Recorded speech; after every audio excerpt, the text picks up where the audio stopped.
It's the last week of campaigning, and I have no doubt at all the parties will be pulling out all stops before Saturday. So let's bring in the Campaign HQ panel with LNP Senator for Queensland, James McGrath, and Associate Partner at Newgate Communications and former advisor to Bill Shorten, Steve Michelson. Gentlemen, great to have you. We're in the home stretch. You know, people like you, campaign racehorses, you can smell it in your nostrils. It's interesting. I was talking to Dennis Shanahan just a little bit before about Newspoll, James, and he made the point, and I picked it up in my research for my editorial tonight, but for Malcolm Turnbull's race in 2016, at all recent elections, the coalition has started in a worse position the Monday going into the ballot and ended up better on Saturday night. Now, when it's so tight now, do you reckon your boss can do it? Look, I think the PM can do it, and I think the Liberal National parties across Australia can do it, but we're the underdogs. We're still behind. You know, here in Queensland, as I said before, we're the most important state, the most marginal seats.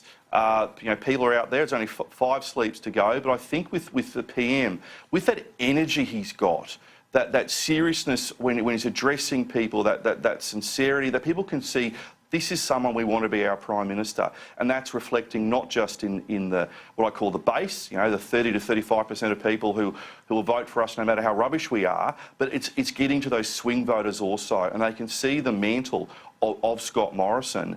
And, you know, this election is I think is coming to us, but it's 5 sleeps to go. No one's taking anything for granted here. And it is like a cross between, you know, Stalingrad, Berlin and the fall of Saigon out there in some of those pre-polls here in Queensland.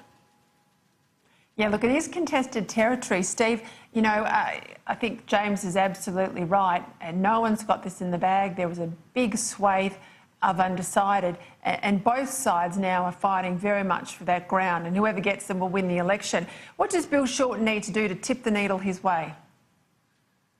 Well, Peter, James will accuse me of hubris, of course, but I thought tonight I'd wear my best red Labor tie to, you know, celebrate the last Peter Credlin show before a Labor government comes back into power. But we saw the Newspoll out overnight. It's the 55th, I believe, two-party preferred poll that's gone Labor's way since it was in opposition. It's the longest streak of 2PP results in favour of one political party over a single parliamentary term. So Bill and his team are out there this week doing what Labor does best. They're talking about jobs, health and education.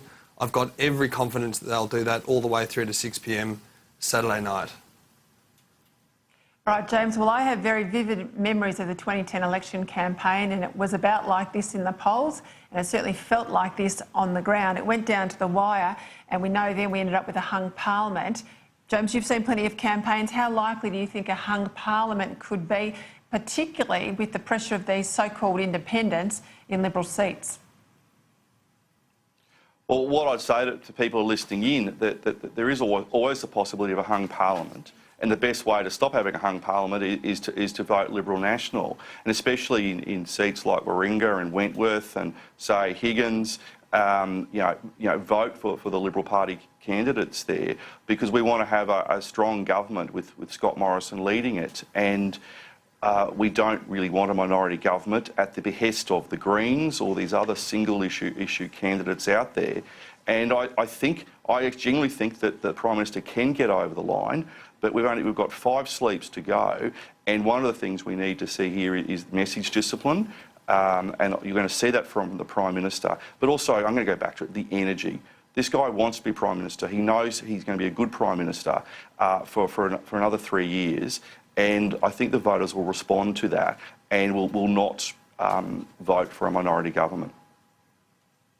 Hey, Steve, it was a real shame that that worker wearing his high vis who went up and spoke to Bill Shorten a couple of weeks ago in the Gladstone port, looks like they've lost their job tonight just by raising an issue of how much tax he pays.